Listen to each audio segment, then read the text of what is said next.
Hello everyone, Shrimati Maurya देवी Tapadia girls college के इस YouTube channel में आपका स्वागत है। आज हम केमिस्ट्री क्लास में जो टॉपिक आपके डिस्कस करने वाले हैं वो आपके हैं स्पेक्ट्रोकेमिकल सीरीज, प्रकाश रासायनिक श्रेणी कहते हैं या स्पेक्ट्रमी रासायनिक श्रेणी है, उसके नाम से इसको है जाना जाता है। देखिए, अगर अपन यहाँ पर बात करें तो अपन ने अपने प्रीवियस वीडियो के अंदर एक जो टॉपिक आपके डिस्कस किया था जिसमें अपन ने आपके वीक फील्ड लिगेंड और वीक फील्ड कॉम्प्लेक्स और स्ट्रॉन्ग फील्ड कॉम्प्लेक्स जो है आपके डिस्कस किया था, जिसमें अपन ने बात की थी कि सामान्यतः जो आपका डी ऑर्बिटल्स हैं ये अगर आपके समान ऊर्जा का समभ्रष्ट कक्षक होता है तो इसके साथ अगर कोई आपका डोनर एटम आता है, खासकर ऋणायन और आपके बात की जाए जो आपके उदासीन लिगेंड है, अगर ये व्यवस्थित होता है तो इसकी वजह से आपको क्या देखने को मिलता है कि जो आपके समभ्रष्ट कक्षक थे वो स्प्लिट होकर आपके ऊर्जा के उच्च ऊर्जा और निम्न ऊर्जा के कक्षकों में क्या हो जाते हैं, विपाटित हो जाते हैं, जिसमें अपन ने जो उनमें इलेक्ट्रॉन का जो डिस्ट्रीब्यूशन है उसके आधार पर अपन ने ये कहा था कि जो है कौन सा स्ट्रॉन्ग फील्ड होगा, कौन सा वीक फील्ड होगा। उसमें अपन ने इसको एक्सप्लेन करने के लिए अपन ने दो तरह की ऊर्जा, एक जो ऊर्जा के मान हैं अपन ने उसमें काम में लिए, जिसमें एक तो जो डेल्टा जो क्रिस्टल फील्ड स्टेबलाइजिंग एनर्जी है उसको काम में लिया, और दूसरा जो उसके साथ अपन ने जो पेयरिंग एनर्जी है उसको काम में लिया, और उसके आधार पर अपन ने जो है उनके लिए स्ट्रॉन्ग और आपका जो वीक फील्ड लिगेंड है यूज़ किया। दरअसल जनरली ये जो सारे के सारे मान हैं वो डेल्टा मान पर, क्रिस्टल फील्ड स्टेबलाइजिंग एनर्जी है उसके मान पर निर्भर करते हैं।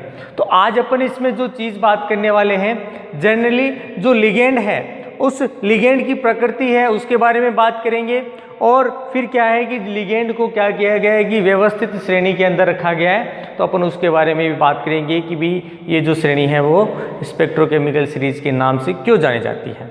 तो यहाँ पर स्टार्ट करते हैं। यहाँ पर क्या बताया गया है कि वे लिगेंड जिनमें क्रिस्टल क्षेत्र में जो आपका 10dq या फिर कह दें डेल्टा जो मान है सामान्यतः क्या होता है, कम होता है, कि भी क्या है लिगेंड है उसका जो उसके द्वारा जो आपका जो उत्पन्न क्षेत्र है अगर उसको क्रिस्टल फील्ड में अपन बात करें 10dq या फिर उससे कम मान है उसका अगर प्राप्त होता है तो ये जो लिगेंड होता है सामान्यतः जो है दुर्बल क्षेत्र लिगेंड के नाम से जाना जाता है। कि भाई यहाँ पर जो आपका अपन बात करें जो आपका लिगेंड है, ये लिगेंड सामान्यतः आपको क्या देखने को मिलेगा कि ये जो है जो आपका डेल्टा वैल्यू है या फिर 10dq कह दें, अगर ये मान क्या होता है लिगेंड का, इससे क्या होता है कम होता है, कि भाई आपके लिगेंड का जो डेल्टा मान है क्रिस्टल क्षेत्र में वो क्या है, कम हो। तो यहाँ पर जो आपका इस तरह का लिगेंड होगा उसे वीक फील्ड लिगेंड कहेंगे। इसको क्या कहेंगे अपन, वीक फील्ड लिगेंड है वो कहेंगे। इसी तरह से अगर बात करें कि भाई आपका लिगेंड है, ये लिगेंड है जो है 10dq कह दे या फिर आपका जो डेल्टा मान है, इस डेल्टा मान से क्या होता है अधिक हो।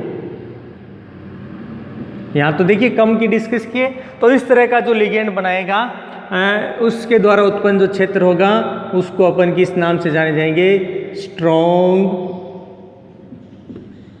फील्ड लिगेंड, प्रबल क्षेत्र लिगेंड है उसके नाम से जाना जाता है। लिगेंडों को सामान्यतः क्या गया है, उनके जो अपन बात करें क्रिस्टल क्षेत्र में घटते हुए क्रम में क्या किया जाता है, जब उनको क्रमवार से व्यवस्थित किया जाता है तो एक श्रेणी बनती है, इसको स्पेक्ट्रो रसायन श्रेणी या श्रृंखला कहते हैं, या फिर कहते हैं स्पेक्ट्रोकेमिकल सीरीज है वो अपन बोलते हैं। यहाँ पर बात करें सामान्यतः जो श्रृंखला के अंदर आपके जो लिगेंड रखे गए हैं वो डेल्टा मान के आधार पर इसमें रखा जाता है, जिसके लिए डेल्टा मान सबसे ज़्यादा होगा, ठीक है, वो सामान्यतः क्या होंगे, स्ट्रॉन्ग फील्ड लिगेंड। जब स्ट्रॉन्ग फील्ड लिगेंड आपका अगर किसी कॉम्प्लेक्स में अगर आपका व्यवस्थित होता है तो सामान्यतः इसके द्वारा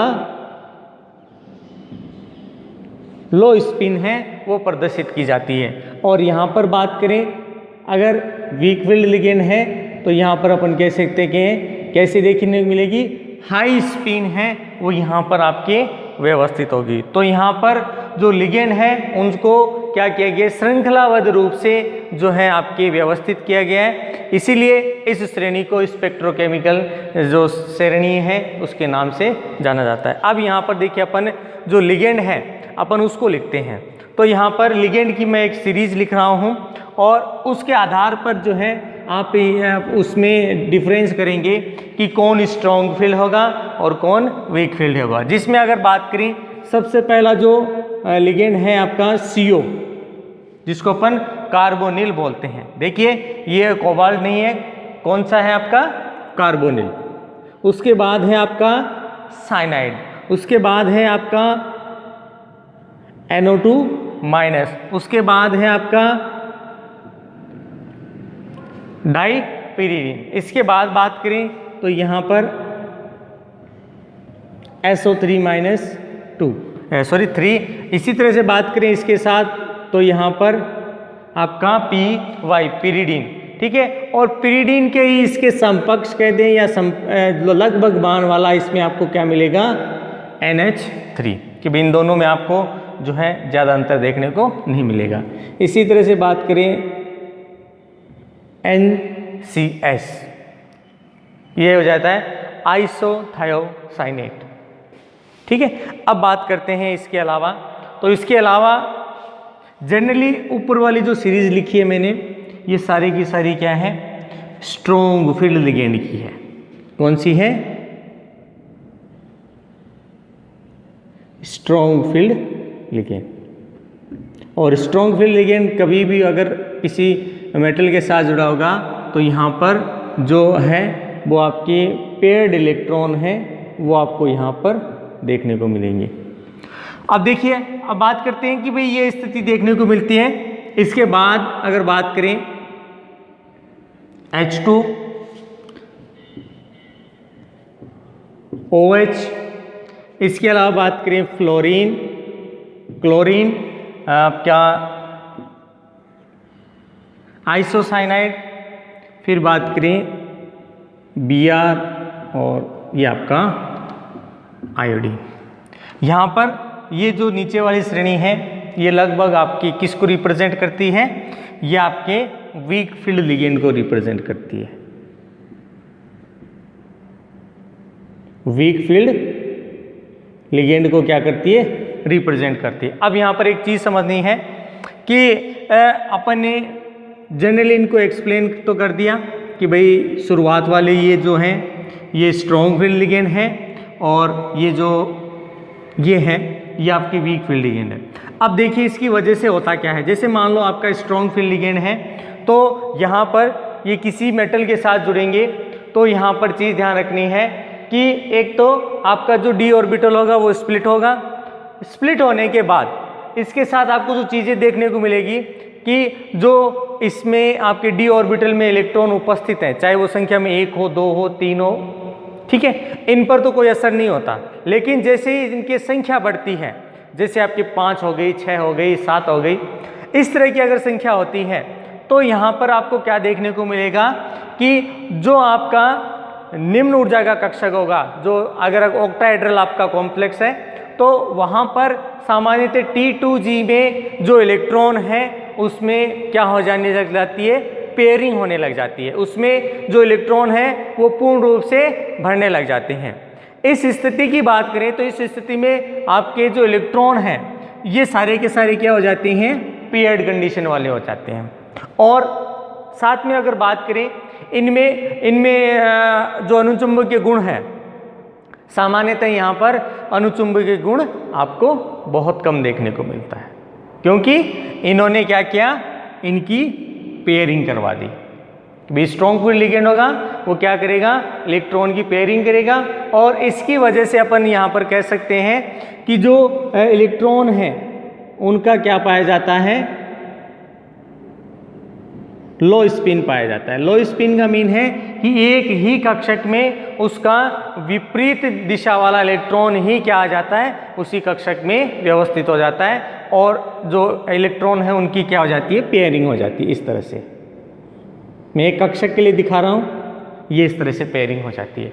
तो ये एक मुख्य गुण होता है कि इसमें जब आपका स्ट्रॉन्ग फील्ड लिगेंड क्या हो, यहाँ पर उपस्थित हो। इसी तरह से अगर बात करें आपका वीक फील्ड लिगेंड जुड़ा हुआ है तो अपन यहाँ पर क्या कह सकते हैं कि भी अगर 5 इलेक्ट्रॉन है तो यहाँ पर क्या देखने को मिलेगी, सारे के सारे इलेक्ट्रॉन क्या होंगे, अनपेयर्ड इलेक्ट्रॉन होंगे। इलेक्ट्रॉन कैसे होंगे, अनपेयर्ड कंडीशन वाले होंगे। और साथ में क्या देखने को मिलेगा कि यहाँ पर उच्च चक्रण हाई स्पिन है वो आपको इसमें देखने को मिलेगा। जैसे मैं यहाँ पर जो है आपके दोनों ऊर्जा के कक्षक बना देता हूँ। जैसे एक ये हो गया ऊपर, ये मैंने लिख दिया Eg, ये लिख दिया T2G। तो यहाँ पर अगर D5 विन्यास है, अगर इसके लिए बात करें तो एक इलेक्ट्रॉन यहाँ 3 इलेक्ट्रॉन यहाँ पे, चौथा इलेक्ट्रॉन उच्च ऊर्जा के कक्षों में स्वतः चला जाता है। तो इलेक्ट्रॉन का जो है उच्च ऊर्जा कक्षकों में वितरण ही क्या कहलाता है, हाई स्पिन, उच्च चक्रण है वो कहलाता है। जिसकी वजह से क्या होता है कि जो बाहरी डी कक्षक हैं ज़्यादातर वो क्या है, जो भाग लेते हैं। मतलब आपका जो इलेक्ट्रॉन है उसका डिस्ट्रीब्यूशन तो होगा लेकिन उच्च ऊर्जा कक्षकों में होगा, मतलब बाहरी जो डी कक्षक है। तो यहाँ पर एक चीज़ ध्यान रखनी है कि यहाँ पर जो एन डी कक्षक है, सामान्यतः अगर बात करें तो ये क्या करता है, आपके जो है लिगेंड के साथ जुड़कर काम में लिया जाता है। अगर आपका स्ट्रॉन्ग फील्ड लिगेंड है तो यहाँ पर ध्यान रखना है N-1D जो आंतरिक कक्षक है आपका, ये आंतरिक कक्षक है, इसमें इलेक्ट्रॉन का डिस्ट्रीब्यूशन आता है और यहाँ पर इसका बाहरी जो कक्षक है उसमें डिस्ट्रीब्यूशन होता है। तो ये एक स्पेक्ट्रोकेमिकल सीरीज के अंदर जो मुख्य अंतर है वो आपको समझना चाहिए कि भाई इसमें कौन कौन से स्ट्रॉन्ग वाले हैं और कौन कौन से आपके वीक वाले हैं। वीक वालों के लिए बता दिया और स्ट्रॉन्ग वालों के लिए बता दिया कि इस तरह से इसमें स्थिति देखने को मिलेगी। अब देखिए बात करते हैं इसमें अगर यहाँ पर बात करें तो स्ट्रॉन्ग फील्ड लिगेंड और वीक फील्ड लिगेंड अगर बात की जाए तो स्ट्रॉन्ग फील्ड लिगेंड होता है, इसकी वजह से जो आपके जो कक्षक की जो संरचना बनाई जाती है या कह दें जो आपका मॉलिक्यूल है उसकी स्ट्रक्चर है, तो मुख्य रूप से जो मॉलिक्यूल की स्ट्रक्चर है वो आपके मुख्य संकरण के अनुसार ना होकर दूसरी तरफ से आपको देखने को मिलती है। हालांकि विकृति नहीं कह सकते लेकिन उसकी वजह से क्या होता है कि संरचना में अंतर आता है। जबकि बाहरी डी कक्षक भाग लेंगे तब इसमें अलग तरह की संरचना है वो क्या की जाती है, बढ़ाई जाती है। तो एक मुख्य अंतर ये भी है कि भाई इसके द्वारा ये चीज़ आपको अलग से देखने को मिलती है। अब यहाँ पर देखिए एक सीरीज तो अपन ने ये बनाई है जो लिगेंड पर आधारित है कि भाई लिगेंड है वो क्या करता है, इसमें अलग अलग व्यवस्था के अंदर देखने को मिलता है स्ट्रॉन्ग फील्ड लिगेंड और वीक फील्ड लिगेंड। लेकिन यहाँ पर क्या बताया गया है कि सामान्यतः किसी कक्षक का स्थायित्व है वो उस पर उपस्थित जो आवेश है उस पर निर्भर करता है। इसका मीन यह है कि ट्रांजिशन एलिमेंट्स में जितना अधिक आपके यौगिक पे या कह दे आयन पे क्या होता है, चार्ज उपस्थित होता है, तो उस चार्ज के आधार पे अपन कह सकते हैं उसका जो स्थायित्व है वो देखने को मिलेगा। अब चार्ज का स्थायित्व, चार्ज से रिलेटेड बात की तो यहाँ पर इसका मीन यह है कि जितनी ज़्यादा ऑक्सीकरण अवस्था मिलेगी आपको देखने के लिए तो उसमें उतना ही ज़्यादा स्थायी यौगिक बनाया जाएगा। तो यहाँ पर मैं जो है कुछ मेटल्स हैं उसका अपने यहाँ पर एक्सप्लेन कर रहा हूँ जो आपके जनरली इसमें जो अपने ऑर्बिटल्स काम में आ रहे हैं उनको एक्सप्लेन करेंगे। हालांकि इनके साथ ध्यान रखना है जो लिगेंड है उसकी उपस्थिति है वो बताती है कि यहाँ पर कौन से डी कक्षक हैं वो आपके उपस्थित होंगे।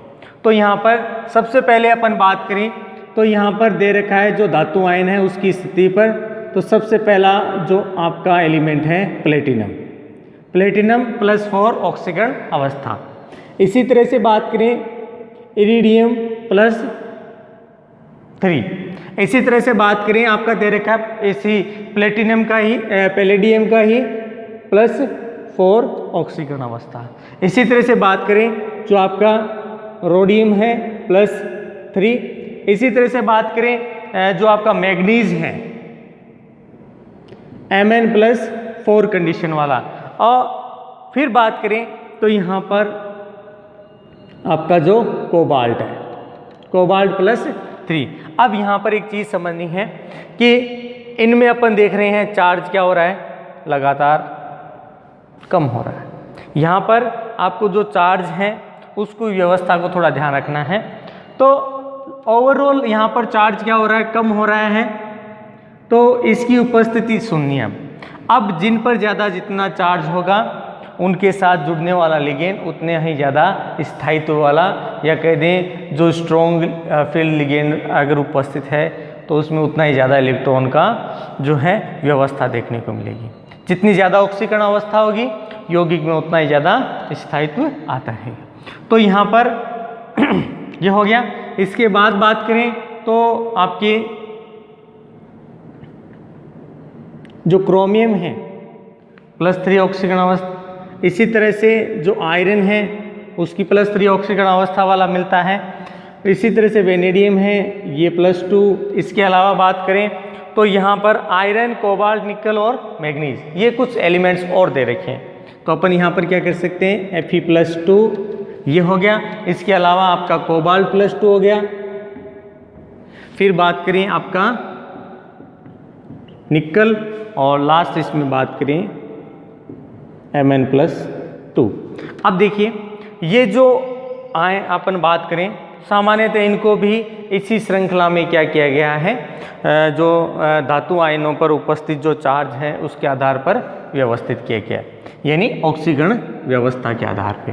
तो यहाँ पर इनके द्वारा जो बनाए जाएंगे एलिमेंट्स ज़्यादा स्थायित्व वाले यौगिक होंगे, और फिर धीरे धीरे इधर आते हैं तो ये आयनिक यौगिक बनाना स्टार्ट कर देते हैं। अब यहाँ पर दोनों सीरीज के आधार पर अगर बात करें तो सामान्यतः दोनों के मान ही किसके आधार पर रखे गए हैं, डेल्टा मान के आधार पे। यहाँ पर भी डेल्टा मान है वो यहाँ पर मैंडेटरी होता है, मतलब दिखाई देता है कि भाई अगर इनमें बात करें तो डेल्टा मान ज़्यादा होगा, इनमें डेल्टा मान कम देखने को मिलता है। अब यहाँ पर देखिए अपन कॉम्प्लेक्स से रिलेटेड बात करते हैं। सामान्यतः बात करें कि जैसे मैंने एक एग्जाम्पल लिया आपका NiCN का होल 4-2। एक लिगेंड लिया मैंने निकल से रिलेटेड है NiCl4-2। दोनों में बात करें तो जो निकल की ऑक्सीकरण अवस्था है दोनों में कैसी है, समान है। Ni+2 अवस्था है या जो ऑक्सीकरण अवस्था है वो आपको इसमें देखने को मिलती। लेकिन अगर दोनों की बात की जाए तो इसकी आकृति अलग है, इसकी आकृति अलग है। यहाँ पर बात करें इसके द्वारा जो आकृति बनाई जाती है वर्ग समतलीय बनाई जाती है, जबकि यहाँ पर बनाई जाती है चतुष्फलकीय, टेट्राहेड्रल। अब देखिए ये जो अंतर आया है यहाँ पर अपन बात करें कि भी किस तरह की स्थिति हुई है, तो यहाँ पर पहली बात करें कि भी इसमें कैसा जुड़ा हुआ है, स्ट्रॉन्ग फील्ड लिगेंड। दूसरे में बात करें तो यहाँ पर जुड़ा हुआ है वीक फील्ड लिगेंड। तो यहाँ पर ये चीज़ जो है मेंशन की गई है।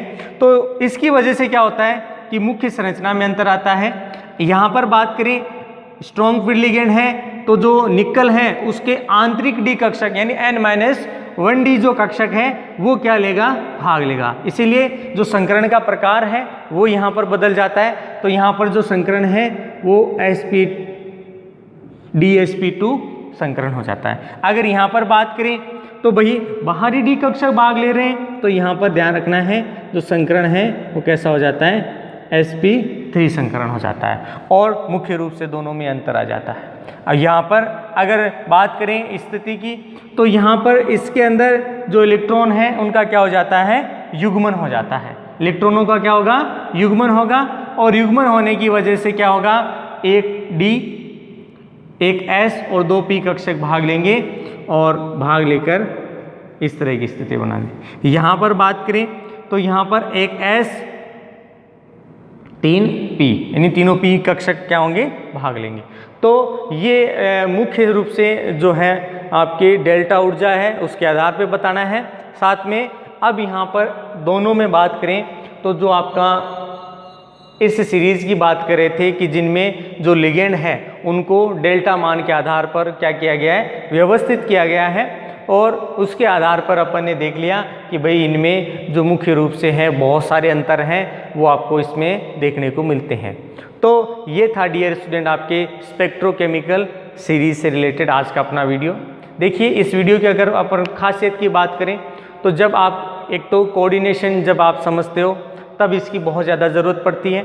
दूसरी चीज़ अगर आप ट्रांजिशन एलिमेंट से रिलेटेड अगर कोई टॉपिक पढ़ रहे हो तब भी इसकी ज़रूरत पड़ती है। इसके अलावा बात करें अपन जो आपके केमिकल सीरीज़ पढ़ ये जो अपन टॉपिक देख रहे हैं ट्रांजिशन जो सीरीज़ है उसमें भी है आपका बहुत बड़ा रोल होता है स्पेक्ट्रोकेमिकल सीरीज़ का, जिसमें लिगेंड को अलग अलग व्यवस्था के अंदर रखा जाता है। तो ये था आपका आज का अपना वीडियो। आई होप यू आज का वीडियो आपको पसंद आएगा। वीडियो को लाइक करें, शेयर करें और इससे रिलेटेड आपके जो नोट्स है बनाते रहें। और इस वीडियो को देखने के लिए धन्यवाद।